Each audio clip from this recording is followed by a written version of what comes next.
trying to have a good time. But I keep thinking about tomorrow. They told us this morning, put your belongings by your door. Make room for the next person. In the morning, you begin your new life, adult life. The whole world is in front of you. Just go, get settled, achieve, don't give up. But I'm not sure how to do any of those things. It's kind of hard to believe this still happens.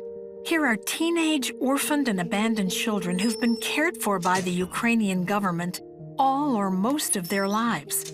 And suddenly, they're pushed out into the world to fend for themselves. They live in deplorable conditions, have no basic life skills, and there's no one to guide them in making good decisions. About 90% fall off the grid. Alcoholism, crime, prostitution, suicide. This life passage is often called aging out, and this is the place where Orphans Promise started. In the early years, we opened training centers and began teaching young people how to handle money, how to find and keep a job, how to seek their self-worth from God. We quickly learned it's not a 12-step program or a 6-week course. It's a daily investment with lots of ups and downs. One of our most active training centers is in Vinnitsa, a modern city with expanding opportunities, about 4 hours from Ukraine's capital city, Kiev. This is where we met Kolya. As a boy, Kolya was sent to an orphanage, although he doesn't know why. At some point, his parents died. He doesn't know how or when. His documents say he has 7 siblings, but he doesn't remember any of them. A sister was adopted and moved to the United States. Recently, he searched and found an older brother, but the brother has chosen not to stay in contact.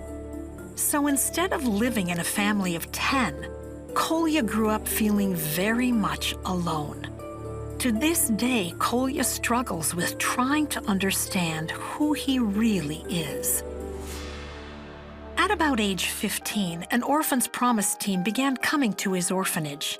He met Misha, Yura, and Ina and looked forward to their weekly visits.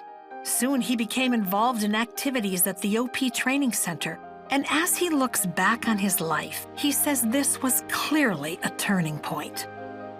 When Kolya aged out of the orphanage, he was sent to a trade school, which is a common practice for orphans. He was to live in a dormitory, but the conditions were deplorable. Poor lighting, no heat. The only water was a small shower room shared by 8 floors.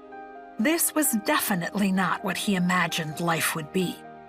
He was invited by Misha to move into House of Hope, an Orphans Promise transitional home. Here he really started to learn about life. He still attended trade school, which is free for orphans, but instead of being influenced by men in the dormitory, he was being discipled by Misha and his team. Instead of drinking to forget his pain, here he was able to see that he wasn't alone and that God has a plan for his life. He was learning practical life skills too, cooking, managing money, and eventually finding a job. So we expect for Kolya to progress and for his life to have a happy ending.